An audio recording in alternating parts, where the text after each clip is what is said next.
ഇന്ന് സംസാരിക്കുന്നത് പാരിസ്ഥിതിക സ്ത്രീവാദം അല്ലെങ്കിൽ എക്കോ ഫെമിനിസവുമായിട്ട് ബന്ധപ്പെട്ട കാര്യങ്ങളാണ്. അപ്പം അതിൽ തന്നെ പൊതുവായി ചില കാര്യങ്ങളും അതുപോലെ തന്നെ ഫ്രാൻസ്വ ദ യൂബോണിൻ്റെയും ജാനറ്റ് ബർക്ക്ലൻഡ് നെസ്ത്ര കിങ് എന്നിവരുടെയും കേറ്റ് സോപ്പറിൻ്റെയും സങ്കല്പനത്തെ പറ്റിയാണ്. പരിസ്ഥിതി ശാസ്ത്രവും ഫെമിനിസവും തമ്മിൽ പലതരത്തിലുള്ള പരസ്പരം ബന്ധപ്പെട്ടിരിക്കുന്നു. എക്കോ ഫെമിനിസം എന്നത് അല്ലെങ്കിൽ പാരിസ്ഥിതിക സ്ത്രീവാദം എന്നത് പാരിസ്ഥിതിക ആശങ്കകളെ ഫെമിനിസവുമായി സംയോജിപ്പിക്കുന്ന ഒരു ആശയധാരയാണ്. ഇക്കോ ഫെമിനിസം പ്രകൃതി ചൂഷണവും സ്ത്രീ പീഡനവും തമ്മിലുള്ള ബന്ധം ഉയർത്തിക്കാണിക്കുന്നു. പ്രകൃതിയും സ്ത്രീയും ചൂഷണത്തിൻ്റെയും മലിനീകരണത്തിൻ്റെയും സമാന അവസ്ഥകൾ എന്നതാണ് പാരിസ്ഥിതിക സ്ത്രീവാദത്തിൻ്റെ അടിസ്ഥാനം. പ്രകൃതിയും സ്ത്രീയും സമാന അവസ്ഥകൾ അഭിമുഖീകരിക്കുന്നവരാണ്. പാരിസ്ഥിതിക തകർച്ചയ്ക്ക് ഉത്തരവാദികളായ അതേ പുരുഷാധിപത്യ ഘടനകൾ തന്നെയാണ് ലിംഗ അസമത്വം നിലനിർത്തുന്നതെന്ന് എക്കോ ഫെമിനിസം വാദിക്കുന്നു. പുരുഷാധിപത്യ സമൂഹങ്ങളിൽ സ്ത്രീയും പ്രകൃതിയും എങ്ങനെ കൈകാര്യം ചെയ്യപ്പെടുന്നു എന്നതിൽ ഇക്കോ ഫെമിനിസ്റ്റുകൾ സമാനതകൾ കണ്ടെത്തുന്നു. സ്ത്രീയും പ്രകൃതിയും ചൂഷണം ചെയ്യപ്പെടേണ്ട വിഭവങ്ങളാണെന്ന് പുരുഷാധിപത്യ സമൂഹം കാണുന്നത്. പുരുഷാധിപത്യ വ്യവസ്ഥ സ്ത്രീ സ്ഥാനത്തെ അധസ്ഥിതമാക്കി. സ്ത്രീകളുടെ സഹജഭാവങ്ങളും അടിസ്ഥാന ചോദ്യങ്ങളും അപ്രസക്തങ്ങളാക്കി. ഉപഭോഗ സംസ്കാരവും പുരുഷാധിപത്യ പ്രവണതകളും സ്ത്രീക്കും പ്രകൃതിക്കും മേൽ എങ്ങനെയെല്ലാം അതിക്രമങ്ങൾ നടത്തുന്നു എന്ന് പാരിസ്ഥിതിക സ്ത്രീവാദം അന്വേഷിക്കുന്നു. ഇത്തരം അധിനിവേശത്തിൻ്റെ സൂക്ഷ്മാംശങ്ങളെ കുറിച്ചുള്ള തിരിച്ചറിവുകൾ സ്ത്രീയെയും പ്രകൃതിയെയും കൂടുതൽ മനസ്സിലാക്കാൻ സഹായിക്കുന്നു. സ്ത്രീവാദ ചിന്തയും പരിസ്ഥിതി ചിന്തയും പൂരകമായി വർത്തിക്കുന്നു. സ്ത്രീകളെ വിമോചിപ്പിക്കുന്നതിനും പരിസ്ഥിതി സംരക്ഷണത്തിനും പരസ്പര ബന്ധിതമായ പ്രവർത്തനമാണെന്ന കാഴ്ചപ്പാടിന് ഇക്കോ ഫെമിനിസ്റ്റുകൾ അടിവരയിടുന്നു.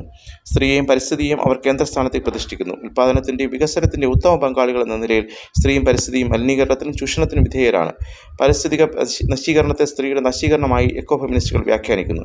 പ്രകൃതിയെ തിരിച്ചറിയുകയും പ്രകൃതിയുടെ പ്രശ്നങ്ങൾ മാനവരാശിയുടെ പ്രശ്നങ്ങൾ ആയി ഉൾക്കൊള്ളുകയും ചെയ്യുക വഴി പരിസ്ഥിതിവാദത്തെയും സ്ത്രീവാദത്തെയും സമത്വവാദത്തെയും മറ്റും സമന്വയിപ്പിക്കാനുള്ള പദ്ധതിയായി പാരിസ്ഥിതിക സ്ത്രീവാദത്തെ കാണാവുന്നതാണ്. മാനവ സമൂഹത്തിൽ ദുരന്തങ്ങളും കഷ്ടതകളും കൈനീട്ടി സ്വീകരിക്കുന്നവർ അല്ലെങ്കിൽ സ്വീകരിക്കാൻ നിർബന്ധിതരാകുന്നവർ സ്ത്രീകളാണ്. ജീവൻ്റെയും നിലനിൽപ്പിൻ്റെയും പ്രശ്നങ്ങളാണ് അവർ സദാ അഭിമുഖീകരിക്കുന്നത്. പ്രകൃതിയുടെയും അതുവഴി മാനവികതയുടെയും നിലനിൽപ്പിൻ്റെയും ഉത്തരവാദിത്തം പാരിസ്ഥിതിക സ്ത്രീവാദികൾ ഏറ്റെടുക്കുകയാണ്. പാരിസ്ഥിതിക സ്ത്രീവാദത്തിന് ആദ്യമായ ഒരു ദാർശനിക വ്യാഖ്യാനം നൽകിയത് ഫ്രഞ്ച് എഴുത്തുകാരിയായ ഫ്രാൻസ്വ ദ യൂബോൺ ആണ്. 1972 ഇക്കോളജി ഫെമിനിസം സെൻറ്റർ സ്ഥാപിച്ച് പ്രവർത്തനം ആരംഭിച്ച അവർ 1974 എഴുതിയ സ്ത്രീവാദം അല്ലെങ്കിൽ മരണം എന്ന കൃതിയിലെ പാരിസ്ഥിതിക സ്ത്രീവാദത്തിൻ്റെ കാലം എന്ന അധ്യായത്തിലാണ് പാരിസ്ഥിതിക സ്ത്രീവാദ ദർശനം വിശദീകരിക്കുന്നത്. പുരുഷാധിപത്യത്തിന് പകരം സ്ത്രീയുടെ ആധിപത്യവും അധികാരവും സ്ഥാപിക്കലല്ല പാരിസ്ഥിതിക സ്ത്രീവാദത്തിൻ്റെ ലക്ഷ്യം എന്നും അധികാരത്തിൻ്റെയും അതിൻ്റെ ഘടനയും ഇല്ലാതാക്കുകയാണ് ഉദ്ദേശമെന്ന് യൂബോൺ വ്യക്തമാക്കുന്നു. ഇനി രണ്ടാമതായി ജാനിസ് ബർക്ക്ലൻഡിൻ്റെയും നെസ്ത്ര കിങ്ങിൻ്റെയും സംഭാവനകളാണ്. പരിസ്ഥിതി സ്ത്രീ എന്നീ ഘടകങ്ങളുടെ നിലനിൽപ്പിന് സാമൂഹ്യ പുനർനിർമ്മിതി ആവശ്യമാണെന്ന് ജാനിസ് ബർക്ക്ലൻഡും നെസ്ത്ര കിങ്ങും അഭിപ്രായപ്പെടുന്നു. സമൂഹത്തിൽ നിലനിൽക്കുന്ന അധികാര കേന്ദ്രീകൃതമായ ശ്രേണി ബന്ധങ്ങളെ പാരസ്പര്യങ്ങളും അഭിമുഖീകരണങ്ങളുമായി മാറ്റിയെടുക്കണം. റാഡിക്കൽ സ്ത്രീവാദികളും സാംസ്കാരിക സ്ത്രീവാദികളും സ്ത്രീ പ്രകൃതി ബന്ധങ്ങളെ അംഗീകരിക്കുന്നു. പ്രകൃതിയെയും സ്ത്രീയും തമ്മിൽ ബന്ധപ്പെടുത്താവുന്ന ഗുണങ്ങൾ സാമൂഹിക നിർമ്മിതികൾ അല്ലെന്നും ജീവശാസ്ത്രപരവും വൈകാരികമായ അനുഭവങ്ങളിൽ നിന്ന് ഉൽപ്പന്നമാകുന്നതാണെന്നും ഈ ഗുണങ്ങൾ മൂല്യം കണ്ടെത്താനാകാത്തതാണ് പ്രശ്നഹേതു എന്നും അവർ കരുതുന്നു.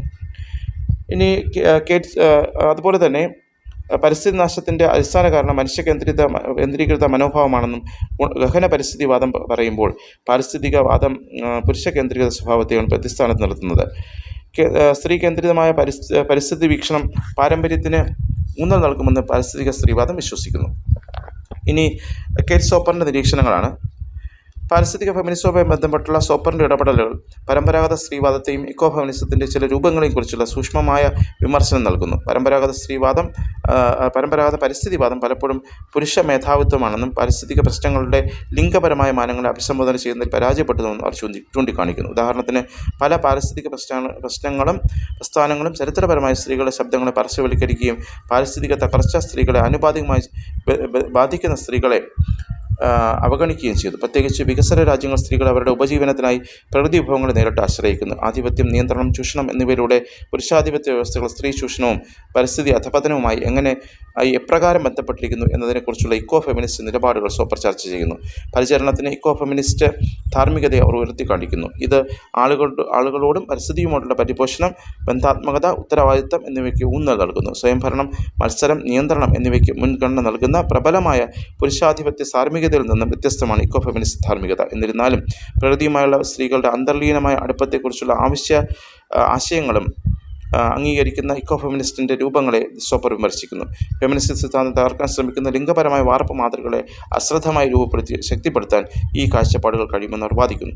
സ്ത്രീകൾ സ്വാഭാവികമായും കൂടുതൽ പരിപോഷിപ്പിക്കപ്പെടുന്നവരോ പ്രകൃതിയുമായി കൂടുതൽ പൊരുത്തപ്പെടുന്നവരോ ആണെന്ന് നിർദ്ദേശിക്കുന്നതിലൂടെ എസൻഷ്യലിസ്റ്റ് ഇക്കോ ഫെമിനിസം ഇതുമായി യോജിക്കാത്ത സ്ത്രീകളെ പാർശ്വവൽക്കരിക്കുകയും സ്ത്രീകൾ പരിസ്ഥിതിയുമായി ബന്ധപ്പെടുന്ന വൈവിധ്യമാർന്ന രീതികളെ അവഗണിക്കുകയും ചെയ്യുന്നു. പകരം അവശ്യ അനുമാനങ്ങൾക്ക് അപ്പുറത്തേക്ക് നീങ്ങുകയും സ്ത്രീകൾ അടിച്ചമർത്തുന്നതിനും പ്രകൃതി ചൂഷണം ചെയ്യുന്നതിനും തമ്മിലുള്ള ഘടനാപരവും പ്രത്യയശാസ്ത്രപരവുമായ ബന്ധങ്ങൾ ശ്രദ്ധ കേന്ദ്രീകരിക്കുന്നതുമായ ഒരു വിമർശനാത്മക പരിസ്ഥിതിക ഫെമിനിസത്തിനായി സോപ്പർ വാദിക്കുന്നു.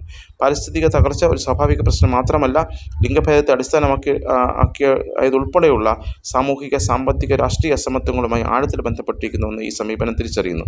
പാരിസ്ഥിതിക ഫെമിനിസത്തിൽ ആഗോളവും പ്രാദേശികമായ കാഴ്ചപ്പാടുകൾ പരിഗണിക്കേണ്ടതിൻ്റെ പ്രാധാന്യം സോപ്പർ ഊന്നി പറയുന്നു. പരിസ്ഥിതി ഫെമിനിസത്തിൻ്റെ സിദ്ധാന്തം സ്ത്രീകൾ പരിസ്ഥിതിയുമായി ഇടപഴകുന്ന പ്രത്യേക സന്ദർഭങ്ങൾ ശ്രദ്ധാലുവായിരിക്കണമെന്നും വിവിധ സാംസ്കാരികവും ഭൂമിശാസ്ത്രപരമായ ക്രമീകരണങ്ങളിൽ പാരിസ്ഥിതിക പ്രശ്നങ്ങൾ പ്രകടമാകുന്ന വ്യത്യസ്ത രീതികൾ അംഗീകരിക്കണമെന്നും അവർ വാദിക്കുന്നു. ലോകമെമ്പാടുമുള്ള വൈവിധ്യമാർന്ന സ്ത്രീകളുടെ ആവശ്യങ്ങളോട് പരിസ്ഥിതിക ഫെമിനിസം ബന്ധപ്പെടുകയും പ്രതികരിക്കുകയും ചെയ്യുന്നുണ്ടെന്ന് ഉറപ്പാക്കാൻ ഈ ആഗോള പ്രാദേശിക സമീപനം സഹായിക്കുന്നു. കേറ്റ് സോപ്പറിൻ്റെ നിരീക്ഷണങ്ങൾ പ്രകൃതിയുമായുള്ള നമ്മുടെ ബന്ധത്തിൻ്റെ സൂക്ഷ്മവും വിമർശനാത്മകവുമായ പരിശോധന നൽകുന്നു. ലളിതമായ സമീപനങ്ങളെ വെല്ലുവിളിക്കുകയും പ്രകൃതി, സംസ്കാരവും സമൂഹം എന്നിവ തമ്മിലുള്ള പരസ്പര ബന്ധത്തെക്കുറിച്ച് കൂടുതൽ സങ്കീർണമായ ധാരണയ്ക്കായി വാദിക്കുകയും ചെയ്യുന്നു. പാരിസ്ഥിതിക ധാർമ്മികത, ഫെമിനിസം, സാമൂഹ്യ നീതി എന്നിവയെക്കുറിച്ചുള്ള ചർച്ചകൾ അവരുടെ സിദ്ധാന്തങ്ങൾ പലപ്പോഴും പ്രസക്തമാണ്.